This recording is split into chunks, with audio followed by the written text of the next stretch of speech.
Job প্রার্থী ও শিক্ষার্থী ভাই বোনেরা আসসালামু আলাইকুম ওয়া রাহমাতুল্লাহ। আজকে আমাদের ক্লাসটা অত্যন্ত দুর্দান্ত হতে যাচ্ছে। জিওটেকনিক্যাল ইঞ্জিনিয়ারিং এর আমরা একক ওজন নির্ণয়ের সবচেয়ে শর্টকাট টেকনিকটা আজকে দেখাবো। আসুন দেখা যাক। প্রথম হচ্ছে আমরা জানি একক ওজন।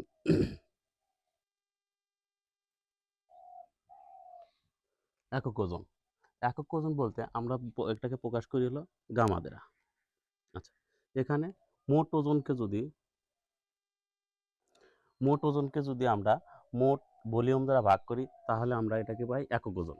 যদি মাটির একক ওজন হয় তাহলে কি হবে? নমুনা মাটির মোট ওজনকে নমুনা মাটির মোট ভলিউম দ্বারা যদি ভাগ করব তাহলে আমরা এটাকে পাবো হলো একক ওজন।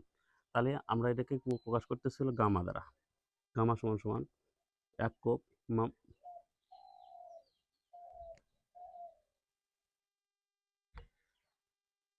মোট একক ওজন। আচ্ছা, ওজন এটাকে আর একটা নামে বলা যায় total unit wait. Total unit wait অথবা বলা যায় বাল্ক ইউনিট ওয়েট।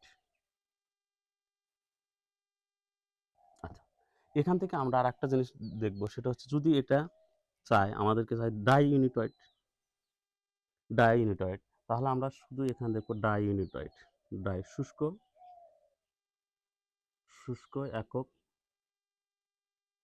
একক ওজন। আচ্ছা, শুষ্ক একক ওজন, যেহেতু শুষ্ক ইংলিশ হচ্ছে হলো ড্রাই, তাই আমরা এই ড্রাইয়ের ডিটা প্রথমে নিয়ে এখানে লিখে দিলাম গামার সাথে। তাহলে হয়ে গেলো একক ওজন করে এটাতে আমরা এটাতে স্যাম্পল দ্বারা প্রকাশ করবো ডাই ইউনিট ওয়েট, মানে শুষ্ক একক ওজন। সেটি ঠিক এমনি এসে এখানে আমরা বসে দেবো ডাই। টোটাল ইউনিটের সাথে যখনই আমরা ডি বসে দেবো তখন এটা প্রকাশ করবো শুষ্ক একক ওজন।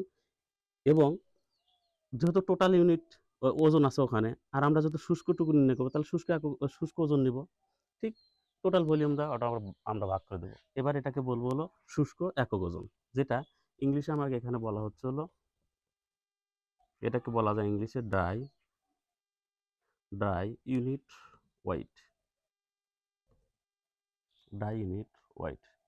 আচ্ছা, যদি চা হয় যে সম্পৃক্ত একক ওজন কি, গামা সেট, যেটা সম্পৃক্ত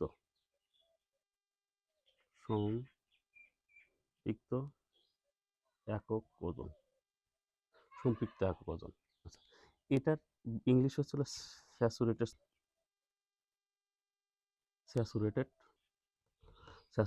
আচ্ছা, এই স্যাচুরেটেডের প্রথম এই স্যাট আমরা বসে দিলাম, গামার সাথে দিয়ে বসবো। এটা স্যাম্পল বহন করবে হলো সম্পৃক্ত একক ওজন। আচ্ছা, সম্পৃক্ত একক ওজন যদি আমরা তাহলে এখানে আমরা দেখি কীভাবে নির্ণয় করা যায়। ঠিক এটার থেকে গামা টোটাল একক ইউনিটের সাথে আমরা কী দেবো, স্যাট বসে দেবো। এবার এর স্যাম্পল বহন করবো সম্পৃক্ত একক ওজনের। আচ্ছা, যেহেতু আমরা সম্পৃক্ত একক ওজন নির্ণয় করতে, তাহলে ওজনটাও কী হবে, সম্পৃক্ত। তাই গামা ডাব্লু স্যাট আর ভাগ দিয়ে দেবো টোটাল দ্বারা। আচ্ছা, এবার যদি আমাদেরকে বলে নিমজ্জিত একক ওজন, এটাকে প্রকাশ করা হয় গামা সাব অথবা গামা প্রাইম দ্বারা, যেটাকে বলা হচ্ছে নিমজ্জিত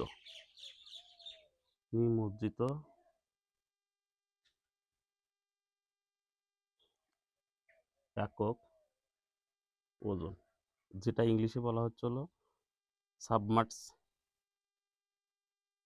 সাবমার্স ইউনিট ওয়েট।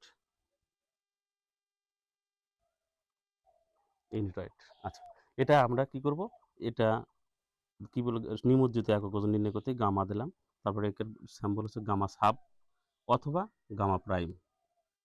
এটা কি করব, গামা সম্পৃক্ত একক ওজন থেকে আমরা বাদ দিব হলো পানির একক ওজনটা, ডাব্লু গামা। আচ্ছা, এখন আমরা এটা কিভাবে নির্ণয় করলাম আরেকবার দেখি। আমরা যে টোটাল একক ওজনটা নির্ণয় করছি সেটাকে গামা দ্বারা প্রকাশ করা হচ্ছে। গামা সমান সমান প্রকাশ করতে হচ্ছে টোটাল একক ওজন, অথবা এটাকে আমরা বলতেছি টোটাল ইউনিট ওয়েট অথবা বাল্ক ইউনিট ওয়েট। এটাকে নির্ণয় করতেছি টোটাল নমুনা মৃত্তিকার টোটাল ওজনকে টোটাল ভলিউম দ্বারা যদি ভাগ করতেছি তখন আমাদের এটা বের হচ্ছে হলো টোটাল একক ওজন। জাস্ট আমরা এই সূত্রটাই মনে রাখবো। আমরা এটাকেই মনে রাখবো। এটা থেকে পরীক্ষার হলে কখন কোনটা আসে সেটা কিভাবে বের করা যায় একটু টেকনিকটা দেখি। আমরা যখন ডাই বলবে তখন সিম্পল এই গামার সাথে জাস্ট ডায়ের ইংলিশ হচ্ছে কি শুষ্ক ইংলিশ হচ্ছে ডাই, তার ডিটা প্রথমে বসে দেবো। তারপর কি ওজন, তাহলে যেহেতু আমরা ডাই শুষ্ক একক ওজন নির্ণয় করবো, তাহলে ওজনটাও শুষ্ক হবে, তাই আমরা ওজনটা ডাব্লু ডি বসে দেবো ওজন নির্ণয় করতে, মানে এটা দ্বারা বুঝবো আমরা শুষ্ক ওজন নির্ণয় করতেছি, শুষ্ক ওজন নেব। আচ্ছা, তারপরে টোটাল ভলিউম দ্বারা ভাগ করবো। এবার যেটা আসবে এটাকে আমরা কি বলতেছি, শুষ্ক একক ওজন। আর যদি পরীক্ষা আসে সম্পৃক্ত একক ওজন, তাহলে কি করব, ঠিক টোটাল ইউনিটের টোটাল যে একক ওজনটা ওর সাথে আমরা দিতেছি কি, যেহেতু সম্পৃক্তের একক ইংলিশ হচ্ছে স্যাচুরেটেড, তাই আমরা এর সাথে স্যাট বসে দিলাম, গামা স্যাট। এবার এই বহন করবো কি সম্পৃক্ত একক ওজন, যেহেতু আমরা সম্পৃক্ত একক ওজন নির্ণয় করতেছি, তাই ওজনটা আমাদের সম্পৃক্ত হবে, তাই আমরা সম্পৃক্ত ওজনটা নিলাম। এর ভাগ করলাম কি দ্বারা, টোটাল ওজন দ্বারা, টোটাল ভলিউম দ্বারা। অর্থাৎ সম্পৃক্ত একক ওজন সমান সমান টোটাল সম্পৃক্ত ওজন ডিভাইডেড হলো টোটাল ভলিউম। আচ্ছা, গামা সাব যেটাকে আমরা বলতেছি নিমজ্জিত একক ওজন অথবা ডুবন্ত একক ওজন, এটা প্রকাশ করে গামা সাব অথবা গামা প্রাইম দ্বারা। এটা গামা সেট থেকে গামা পানির ওজনটা যদি বাদ দিয়ে দিই, তাহলে আমরা যে ইয়াটা পাবো সেটাকে আমরা গামা সাব বা নিমজ্জিত একক ওজন বলবো। আর একটা আসতে দেখানো যায়, সেটা হচ্ছে দেখি এখানে মিশে দিই না।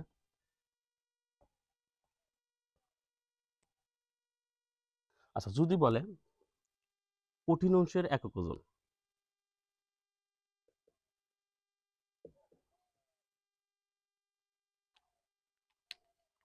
যদি বলে কঠিন অংশের